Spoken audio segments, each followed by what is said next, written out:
नया भारत नया कानून। 150 साल के बाद 3 अंग्रेजी कानून खत्म हो गए हैं और 3 नए भारतीय कानून लागू हो गए। इसके एक नहीं अनेक फायदे हैं। सबसे पहला फायदा कि गुलामी की सोच खत्म होगी। पहले उसका नाम था इंडियन पिनल कोड, उसमें इंडिया शब्द था, अब उसका नाम हो गया है भारतीय न्याय संहिता। तो अब भारत आ गया, इंडिया की जगह भारत आ गया। पहले वाले कानून का नाम था इंडियन एविडेंस एक्ट, नए वाले का नाम है भारतीय साक्ष्य संहिता।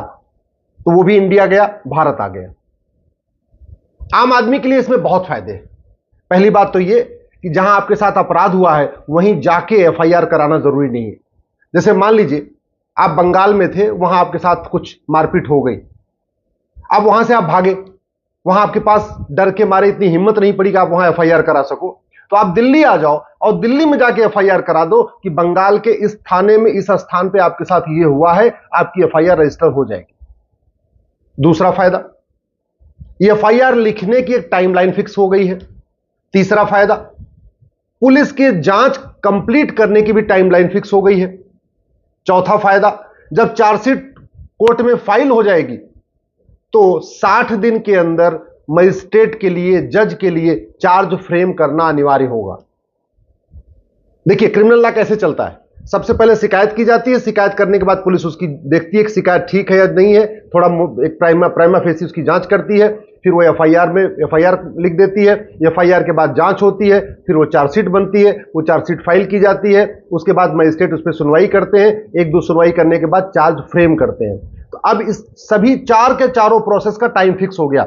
एफआईआर करने की टाइम फिक्स, जांच करने की टाइम फिक्स, चार्जशीट फाइल करने की टाइम फिक्स और जज के द्वारा भी चार्ज फ्रेम करने का टाइम फिक्स हो गया। इसके अलावा जो सबसे इंपॉर्टेंट है, जब पूरी बहस पूरी हो गई तो कई बार ऐसा भी देखा जाता है, बहस पूरी हो जाती है, जज साहब जो है उस मुकदमे को 6 महीने बाद उसका फैसला सुनाते हैं। उसकी भी टाइम फिक्स हो गई है कि सुनवाई के 60 दिन के अंदर आपको मुकदमे का 45 सुनवाई कंप्लीट करने के 45 दिन के अंदर आपको फैसला सुनाना ही सुनाना है। तो आप, मुझे ऐसे लग रहा है कि इस पूरे के पूरे अगर आप इसका स्ट्रक्चर देखें तीनों कानूनों का, तो हम धीरे धीरे जस्टिस विद इन ईयर की तरफ आगे बढ़ रहे हैं। मैं ये नहीं कह रहा हूं कि ये 3 कानून लागू होते ही 1 साल के अंदर मुकदमों का फैसला शुरू हो जाएगा, लेकिन मैं ये कह रहा हूं इन तीनों कानूनों के बाद 1 साल के अंदर जो फैसला होना चाहिए उसकी तरफ हम आप आगे बढ़ चुके हैं। इसमें स्नैचिंग को बहुत सीरियस ऑफेंस बना दिया है। आप देखते रहते हैं चेन स्नैचिंग होती रहती है, मोबाइल स्नैचिंग होती रहती है, आए दिन झपट्टा मारी चलती रहती है, उसको गंभीर अपराध बना दिया है। आतंकवाद को इसमें शामिल कर लिया है, पहले उसमें नहीं था। पहले आईपीसी में राजद्रोह था, देशद्रोह नहीं था। यानी शासन की बुराई करना, शासन के खिलाफ कुछ करना अपराध था, लेकिन देश के खिलाफ कुछ करना अपराध नहीं था। अब उल्टा हो गया, शासन के खिलाफ आप कुछ भी करिए कोई फर्क नहीं पड़ेगा, लेकिन अगर आपने देश के खिलाफ कुछ किया तो गंभीर अपराध माना जाएगा। तो अब राजद्रोह की जगह देशद्रोह आ गया है। अच्छी बात यह है कि अगर आप देश के बाहर बैठ के कुछ करते हैं तो भी आपको यहां घसीटा जा सकता है। आप भारत के अंदर से भारत के खिलाफ कुछ करिए या भारत के बाहर बैठ के पन्नू जैसे या खालिस्तानी तरीके कुछ करिए, तो भी आपके खिलाफ यह मुकदमा यहीं दर्ज हो जाएगा और ये जो भारतीय न्याय संहिता है उसमें इसको शामिल कर लिया गया। जो भारतीय साक्ष्य संहिता है उसमें इलेक्ट्रॉनिक एविडेंस को भी एविडेंस मान लिया गया। चूंकि जो इंडियन एविडेंस एक्ट था वो 1872 में बना था, अंग्रेजों ने बनाया था, और जब 1872 में बनाया था उस समय ना उसमें मोबाइल होता नहीं था, फोन होता नहीं था, व्हाट्सएप चैटिंग होती नहीं थी, टेलीग्राम होता नहीं था, ये सब कुछ होता नहीं था। तो इलेक्ट्रॉनिक एविडेंस को इंडियन एविडेंस एक्ट में एविडेंस नहीं माना जाता था। लेकिन अब नई वाली जो भारतीय साक्ष्य संहिता है इसमें सारे इलेक्ट्रॉनिक एविडेंस को भी एविडेंस माना जाएगा। आपने व्हाट्सएप चैटिंग किया, आपने एसएमएस के जरिए चैटिंग किया, आपने फोन के जरिए चैटिंग किया, चाहे आपने व्हाट्सएप कॉल के जरिए चैटिंग किया, टेलीग्राम कॉल करके चैटिंग किया, या कोई और ऐप यूज करके चैटिंग किया, या ईमेल के जरिए चैटिंग किया, या इंस्टाग्राम के जरिए चैटिंग किया, सारे के सारे इलेक्ट्रॉनिक जो कम्युनिकेशन है माध्यम, वो सब के सब एविडेंस माने जाएंगे। तो इससे भी सजा दिलवाने में काफी मदद मिलेगी। पहले क्या होता था, बहुत सारे गंभीर अपराधों में सबूत के अभाव में बरी हो जाते थे, क्योंकि इलेक्ट्रॉनिक वो हाई टेक्नोलॉजी यूज करते थे, उसको एविडेंस माना नहीं जाता था। तो बहुत सारे अब नक्सली, आतंकवादी, अलगाववादी, कट्टरपंथी, जिहादी, ये सब के सब सबूत के अभाव में बरी हो जाते थे, पुलिस सबूत नहीं दे पाती थी। इलेक्ट्रॉनिक एविडेंस होता था, इसके बावजूद भी वो सबूत के अभाव में बरी होते थे, क्योंकि इलेक्ट्रॉनिक एविडेंस को एविडेंस माना नहीं जाता था। अब क्या होगा, इलेक्ट्रॉनिक एविडेंस को एविडेंस माना जाएगा। इसलिए मेरा यह मानना है कि जो अब सजा का रेट डबल हो जाएगा। पहले कुछ राज्यों में सजा 10% होती थी, यानी अगर 100 एफआईआर होता था तो केवल 10 लोगों को सजा होती थी, 90 लोग बाइज्जत बरी हो जाते थे। कुछ राज्यों में ऐसा भी है कि 100 एफआईआर होता है तो 50 लोगों को सजा होती है, 50 लोग बरी हो जाते हैं। मेरा यह मानना है कि जहां 10% सजा होती थी अब वो 20% हो जाएगी, जहां 20% सजा होती थी वो 40% हो जाएगी, सजा का रेट डबल हो जाएगा। लेकिन इसमें और भी कुछ करने की जरूरत है। जो 3 नए कानून आए हैं इसमें झूठ बोलने को गंभीर अपराध घोषित नहीं किया गया है, झूठी शिकायत को गंभीर अपराध घोषित नहीं किया गया है, झूठी गवाही को गंभीर अपराध घोषित नहीं किया गया है, झूठे हलफनामा को गंभीर अपराध घोषित नहीं किया गया।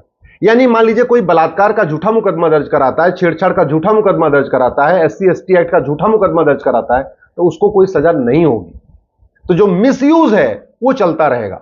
फायदे अनेक हैं, लेकिन जो कानून का मिसयूज हो रहा था, दहेज का झूठा मुकदमा, छेड़छाड़ का झूठा मुकदमा, बलात्कार का झूठा मुकदमा, SC/ST एक्ट का झूठा मुकदमा, उसके लिए इस कानून में कोई प्रावधान नहीं है। इसलिए मैं सरकार से निवेदन करता हूं, झूठी शिकायत, झूठा मुकदमा, झूठी जांच, झूठी गवाही, झूठी चार्जशीट, इसको भी गंभीर अपराध घोषित करें। दूसरा, झूठ पकड़ने के लिए नार्को पॉलीग्राफ ब्रेन मैपिंग को मैंडेटरी करें, अनिवार्य करें, उसको भी एविडेंस माना जाए। नार्को पॉलीग्राफ ब्रेन मैपिंग को, जितने व्हाट्सएप वगैरह तो अब मान लिया गया, लेकिन अभी न तो झूठ पकड़ने के लिए नार्को पॉलीग्राफ ब्रेन मैपिंग अनिवार्य किया गया है, और बाय द वे अगर मान लीजिए पुलिस कैसे भी करके ऑर्डर कर भी लेती है, उसको एविडेंस नहीं माना जाएगा, उसको एविडेंस मानना जरूरी है। जैसे ही झूठी शिकायत गंभीर अपराध होगी, मैं गारंटी के साथ कहता हूं 50% मुकदमे अपने आप खत्म हो जाएंगे। भाई होता क्या है, वसीयत लोग फर्जी बनवा लेते हैं, विरासत लोग फर्जी बनवा लेते हैं, आधार फर्जी बनवा लेते हैं, राशन कार्ड फर्जी बनवा लेते हैं, वोटर आईडी फर्जी बनवा लेते हैं, फर्जी गवाही देते हैं, होता कुछ नहीं है। तो जब यह गंभीर अपराध हो जाएगा, फर्जी डॉक्यूमेंट बनवाना गंभीर, भाई जितने घुसपैठी आते हैं भारत में वो यही तो करते हैं, झूठा आधार बनवाते हैं, फर्जी आधार, फर्जी राशन कार्ड, फर्जी ड्राइविंग लाइसेंस, फर्जी वोटर आईडी, सब कुछ बनवा लेते हैं। लेकिन उस फर्जी वाले के खिलाफ इसमें कोई धारा नहीं है। तो मैं सरकार से यह भी निवेदन करता हूं, फर्जी डॉक्यूमेंट क्रिएट करने के लिए आप 10 से 20 साल सजा का प्रावधान करिए, गंभीर अपराध घोषित करिए। झूठ बोलने को भी गंभीर अपराध, झूठी गवाही को भी गंभीर अपराध, झूठे एफआईआर को भी गंभीर अपराध घोषित करिए। जो पुलिस वाले झूठी जांच करते हैं उसको गंभीर अपराध घोषित करिए। कई बार जज झूठा फैसला दे देते हैं, गलत फैसला देते हैं, उसको भी गंभीर अपराध घोषित करिए। और सबसे इंपॉर्टेंट, झूठ पकड़ने के लिए नार्को पॉलीग्राफ ब्रेन मैपिंग कानून बनाइए। और जो अभी भी बहुत सारे अपराधों के लिए अलग अलग कानून चल रहे हैं, उसको अब मर्ज करने की जरूरत है। एक देश एक न्याय संहिता, one nation one judicial code. भारतीय न्याय संहिता जो बनी है, इसमें आतंकवाद को शामिल कर लिया, रेप वाला जो पॉक्सो वाला केस था उसको भी इसमें शामिल कर लिया है, साइबर क्राइम को भी शामिल कर लिया है।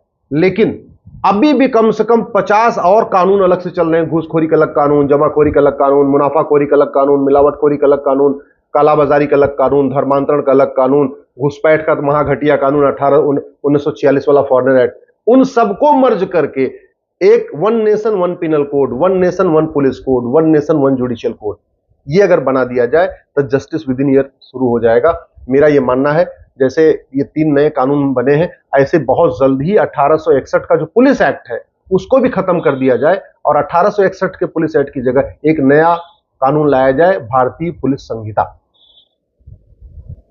अच्छा, लफ्ज जिहाद इसमें आ गया है, ये बड़ी अच्छी बात है कि लफ्ज जिहाद की जो धारा इसमें आ गई है। इसलिए राज्यों पे डिपेंड होने की जरूरत नहीं है, लफ्ज जिहाद पूरे देश में एक अपराध हो चुका है। लेकिन पूरे देश में घुसपैठ अभी अपराध नहीं हुई, घुसपैठ इसमें शामिल नहीं है। तो मैं सरकार से कहूंगा, इसी भारतीय न्याय संहिता में एक चैप्टर डालिए, ऑफेंस रिलेटिंग टू इन्फिल्ट्रेशन, और घुसपैठियों और उनके मददगारों की 100% प्रॉपर्टी जब्त करने, नागरिकता खत्म करने, आजीवन कारावास देने के लिए प्रावधान करिए। दूसरा, इसमें धार्मिक भावना आहत करना तो अपराध है नई वाली भारतीय न्याय संहिता में, लेकिन झूठ बोल के, लालच देके, धोखा देके धर्मांतरण कराना अपराध नहीं। तो मैं सरकार से भी निवेदन करता हूं, जो ऑफेंस रिलेटिंग टू रिलीजन है उसी में 2 नई धारा जोड़ दीजिए और साम दाम दंड भेद द्वारा धर्मांतरण कराने को गंभीर अपराध घोषित करिए। धर्मांतरण कराने वाले मिशनरियों और जिहादियों की 100% संपत्ति जब्त करने, उनके मददगारों की, क्योंकि जो धर्मांतरण होता है ऑर्गेनाइज क्राइम होता है, उनके मददगारों की भी प्रॉपर्टी जब्त करने, उनकी नागरिकता खत्म करने और आजीवन कारावास देने का प्रावधान करिए। सरकार से मैं यह भी निवेदन कर रहा हूं, इस कानून में जो लैंड जिहाद चल रहा है, जो सड़क के किनारे, रेलवे के किनारे जगह जगह अवैध निर्माण हो रहा है, उस पर गंभीर अपराध नहीं है। तो एक लैंड जो अवैध निर्माण किया जाता है सार्वजनिक स्थानों पे, पार्क में, सड़क किनारे, हाईवे किनारे, रेलवे किनारे, उस पे लिए भी एक चैप्टर इसमें डाल दिया जाए। देखिए उत्तराखंड में हो रहा है, हिमाचल में हो रहा है, पूरे देश में अवैध निर्माण बहुत तेजी के साथ हो रहा है, उसके लिए भी एक चैप्टर हो जाए। और भी जितने भी हमारे भारत और भारत की संस्कृति के लिए बड़े खतरे हैं, जैसे इसमें हथियारों के लिए, अवैध जो हथियारों की सप्लाई होती है, हथियार बनाए जाते हैं, उसके लिए एक चैप्टर नहीं है। तो मेरा यह मानना है कि जो हथियार तस्करी होती है उसको भी इसी भारतीय न्याय संहिता में शामिल कर लेना चाहिए। हमारी यंग जनरेशन बर्बाद हो रही है नशे के कारण। सारे स्कूल कॉलेज में नशे, ड्रग स्मगलर ने अपना नेटवर्क फैला दिया है।